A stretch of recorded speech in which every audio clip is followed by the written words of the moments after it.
दिव्या भारती एक ऐसा नाम जिन्होंने फिल्म इंडस्ट्री की दुनिया में छोटी सी उम्र में बड़ी कामयाबी हासिल कर ली थी, लेकिन कौन जानता था कि इनकी कम उम्र में सफलता के साथ आसमान छूने वाली अभिनेत्री दिव्या की मृत्यु महज 19 साल की उम्र में हो जाएगी। उनकी अचानक हुई मृत्यु ने सबको हैरान कर दिया था। खबरों की माने तो 5 अप्रैल 1993 को सिर्फ छत से गिरकर दिव्या की मौत नहीं हुई, बल्कि कोई साजिश रची गई थी जिसे उस काली रात को 11 बजे अंजाम दिया गया। दिव्या की रहस्यमय तरीके से मौत के पीछे का क्या कारण है? क्या वो किसी के रास्ते का पत्थर बन गई थी? और जानेंगे कि आखिर इतनी खुशमिजाज लड़की से किसी की क्या दुश्मनी हो सकती है। आज हम आपको बताएंगे दिव्या भारती का यूं दुनिया से चले जाना सिर्फ हादसा था या सोची समझी साजिश। तो बिना देर किए वीडियो को शुरू करते हैं।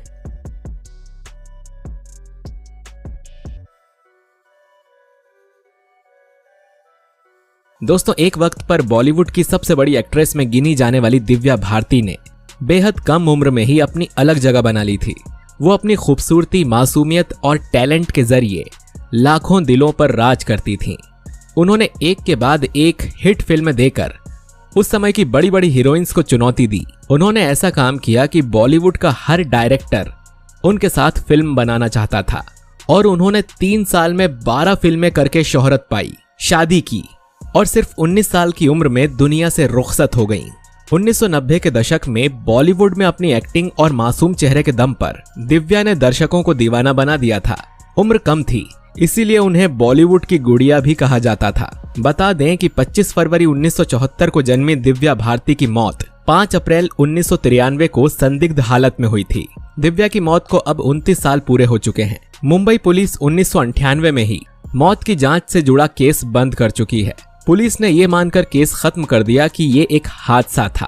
कहा जाता है कि रात 11 बजे दिव्या मुंबई के वर्सोवा में अपने फ्लैट के 5वें माले की बालकनी से गिर गईं और उनका निधन हो गया। पूरी फिल्म इंडस्ट्री दिव्या की मौत की खबर सुनकर हैरान रह गई। फैंस को यकीन नहीं हो रहा था कि दिव्या इस दुनिया में नहीं है और कितनी ही फिल्में आधी अधूरी छोड़कर दिव्या भारती चली गईं और आज तक उनकी कमी खलती है। दिव्या किसी फिल्मी परिवार से नहीं थी। पिता ओम प्रकाश भारती बीमा कंपनी में ऑफिसर थे और मां मीता भारती एक हाउसवाइफ। दिव्या ने 9वीं क्लास तक ही पढ़ाई की। 14 साल की उम्र में पढ़ाई छोड़कर मॉडलिंग शुरू कर दी। गोविंदा के भाई कीर्ति कुमार ने दिव्या को अपनी फिल्म राधा का संगम के लिए साइन किया था, मगर किसी कारणवश दिव्या को फिल्म से बाहर किया गया और उनकी जगह जूही चावला ने अदाकारी की। उसके बाद दिव्या भारती ने अपने फिल्मी करियर की शुरुआत तेलुगु सिनेमा से की। वहां नाम कमाने के बाद दिव्या ने साल 1992 से 1993 के बीच 14 से ज्यादा हिंदी फिल्में साइन की, जो हिंदी सिनेमा में एक रिकॉर्ड है। साल 1992 में दिव्या भारती और सनी देओल की फिल्म विश्वात्मा रिलीज हुई। ये फिल्म जबरदस्त हिट हुई। फिल्म का गाना 7 समंदर पार में तेरे आज भी हर शादी में बजता है। और उसी साल दिव्या भारती और गोविंदा की फिल्म शोला और शबनम भी रिलीज हुई और ये फिल्म भी सुपरहिट हुई। इसके बाद इसी साल जुलाई में दिव्या भारती ने शाहरुख खान और ऋषि कपूर के साथ फिल्म दीवाना की। दीवाना शाहरुख खान की डेब्यू मूवी थी और दिव्या भारती की लगातार तीसरी सुपरहिट फिल्म बनी। उस समय दिव्या महज 18 साल की थी। फिल्म जबरदस्त हिट हुई। बाद में फिल्म निर्माता साजिद नाडियावाला से शादी करके दिव्या ने सबको चौंका दिया था। बता दें कि शोला और शबनम की शूटिंग के दौरान ही दिव्या भारती की नजदीकी साजिद नाडियावाला से बढ़ी और 10 मई 1992 को दिव्या साजिद की शादी हुई। दिव्या ने इस्लाम कबूला और अपना नाम बदलकर सना नाडियावाला रखा। साजिद ने एक इंटरव्यू में बताया था कि हमने शादी की बात छिपाए रखी क्योंकि दिव्या का करियर दांव पर लगा था। ये बात बाहर निकलती तो प्रोड्यूसर डर जाते। दिव्या हमेशा से अपनी शादी की बात सबको बताना चाहती थी, लेकिन मैंने उन्हें बार बार मना किया। अब आपको बताते हैं कि आखिरी सांस तक दिव्या क्या कर रही थी। वैसे तो दिव्या भारती की मौत आज भी एक रहस्य ही है। कोई नहीं जानता कि आखिर उस रात को क्या हुआ था। कोई इसे हादसा कहता है तो कोई इसे साजिश बताता है, लेकिन पुलिस की जांच में जो सामने आया है उसके मुताबिक ये एक हादसा ही था। 5 अप्रैल 1993 को वो काली रात थी जब दिव्या भारती की मौत हुई। बताया जाता है कि 4 अप्रैल को दिव्या एक फिल्म की शूटिंग करके चेन्नई से मुंबई लौटी थी। उन्हें अगले दिन फिर से शूटिंग के लिए हैदराबाद जाना था।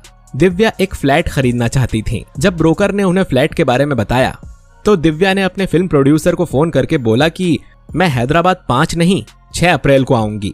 उसी शाम दिव्या अपने भाई कुणाल और ब्रोकर के साथ बांद्रा के नेपच्यून अपार्टमेंट गईं। दिव्या ने 4 बेडरूम का फ्लैट फाइनल किया और कैश देकर घर खरीद लिया। दिव्या के पति और फिल्म निर्माता साजिद नाडियावाला को उनकी फिल्म आंदोलन की शूटिंग के लिए मॉरिशस जाना था, इसीलिए तय किया गया कि मॉरिशस से लौटने के बाद दिव्या यहाँ शिफ्ट होगी। इसके बाद दिव्या अपने माँ के घर पहुंची। वहां उनसे मिलकर फैशन डिजाइनर नीता लुल्ला दिव्या की ड्रेस फाइनल करने आने वाली थी। रात के लगभग 10 बजे नीता अपने साइकेट्रिस्ट पति डॉक्टर श्याम के साथ दिव्या के घर पहुंची। घर पर दिव्या के अलावा उनकी मेड अमृता थी। अमृता दिव्या के बचपन से ही उनकी देखभाल करती थी। दिव्या, श्याम और नीता लिविंग रूम में बैठकर टीवी देख रहे थे। तीनों ने ड्रिंक्स ली। इसके बाद दिव्या लिविंग रूम की खिड़की के पास चली गई। ये खिड़की पार्किंग की तरफ खुलती थी। खिड़की में ग्रिल नहीं लगी थी। दिव्या खिड़की पर बाहर की तरफ पैर करके बैठ गई।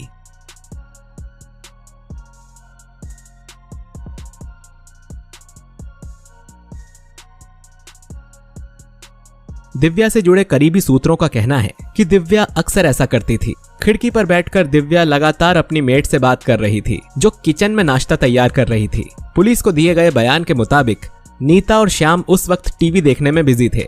खिड़की पर बैठी दिव्या ने नीता और श्याम को देखने के लिए अपना एक हाथ खिड़की की चौखट को पकड़ने के लिए बढ़ाया, लेकिन उनका हाथ स्लिप हो गया और वो नीचे गिर गईं। ये सब कुछ ही सेकंड्स में हो गया।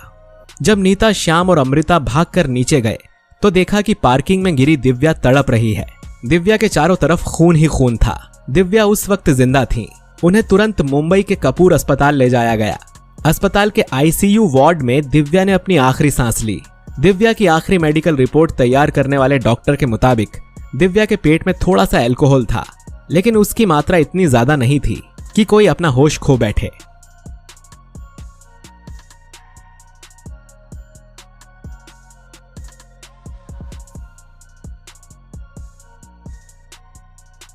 दिव्या की मौत से पूरा देश दुखी हो गया। दिव्या के फैंस, बॉलीवुड जगत के लोग सब सदमे में थे। 2 दिन बाद हिंदू रीति रिवाज से दिव्या के पति साजिद ने उनका अंतिम संस्कार किया। अपनी मौत के इतने सालों बाद भी दिव्या लोगों के दिलों में जिंदा हैं। दोस्तों, कहते हैं ना, जिंदगी बड़ी होनी चाहिए, लंबी नहीं। ये बात दिव्या की जिंदगी पर एकदम फिट बैठती है। कम वक्त में दिव्या को नाम, दौलत, शोहरत सब कुछ हासिल हुआ। आपका इस घटना के बारे में क्या कहना है, हमें कमेंट करके जरूर बताइए। अगर आपको वीडियो में बताई गई हमारी जानकारी पसंद आई है तो इसे लाइक और शेयर करिए। चैनल पर नए हैं तो सब्सक्राइब करके बेल आइकन जरूर दबाइए। मिलते हैं आपसे अगले वीडियो में। शुक्रिया।